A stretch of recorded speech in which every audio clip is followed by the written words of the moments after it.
changes at Glorieta to match their purpose. I mean, if their purpose is to do that kind of thing, you got to have the facility. So, for example, when you drive in the gate of Glorieta, you know what's right in front of you used to be just kind of open land. Well, that is now a place where you can ride your motocross bicycles through there. They built it up. It's got hills and all kinds of things. There's a large building in the middle of the water, giant tower that has diving boards and zip lines and all that kind of fun stuff off of that. They also have to have large fields, grassy fields to do things.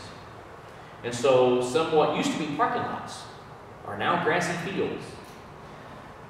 They need like more sand volleyball places. So places that used to be parking lots are sand volleyball places. So to put it simplistically, a little bit starkly, so one of the ways to look at it is when you go to Glorieta and you're going to get there and you're going to park your car, you kind of just need to think, my car is going to stay right here until it's time to go home. It used to be that we would park as close to Holcomb as we could, and we'd drive around to the dining hall. Maybe we'd drive to our room, brush our teeth, and we'd drive back to Holcomb. Okay, those days are not going to happen so well anymore.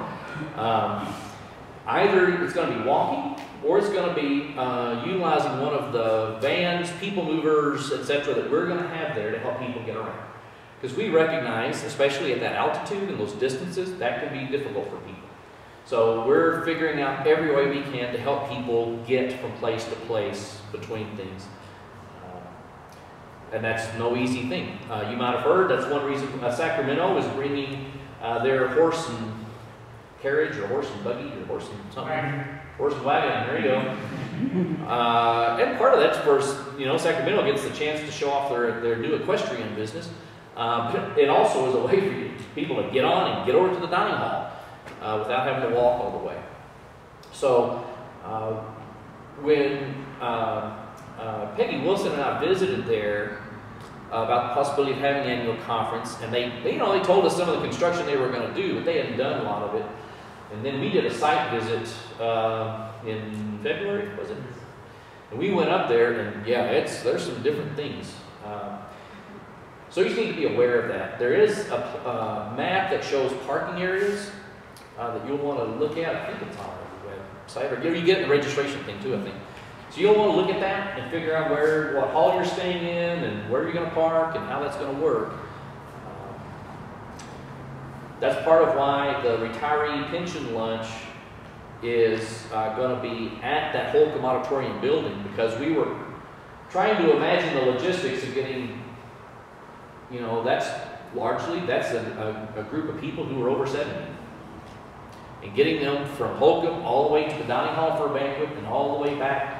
And just realized that was difficult. So that's why it's being catered right there. So they don't have to worry about that travel back and forth. So that's part of the change. Another part of the change has to do with the eating process. Now the first part, when I say this, you're going to say, this is great. When you go in, and all those old serving lines, those first cafeteria style, those are gone. Those are gone, and the food is gone. The food was never very good. Just being honest. That's gone. The way it works is it's a family style thing. Everybody, you go to a table, and they're no longer round tables with chairs. They're rectangular tables with benches.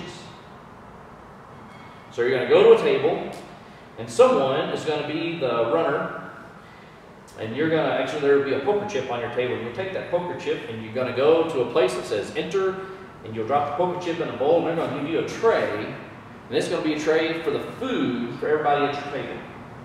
You're going to carry it back to the table and set it down, and then you're going to do the, hey, pass the potatoes, pass the beans. Share it family style.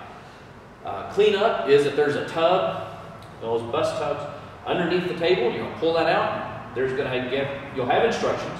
You're going to clean your table up. You're going to reset it for the next meal before you leave. That's real different than the way we used to do it. And so just know that there's going to be some significant differences. Part of the lesson for us, I think, in all that is when you look at those changes, if you ask them, why are you doing this? And they're going to tell you, because it fits our mission.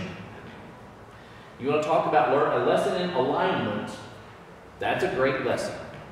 Because they say, this is our purpose and this is our target, and everything's got to align with that. So that means we're going to do our eating process differently. We're going to have different land uses. We're going to fit our mission. So, I mean, there's a lesson for us to learn.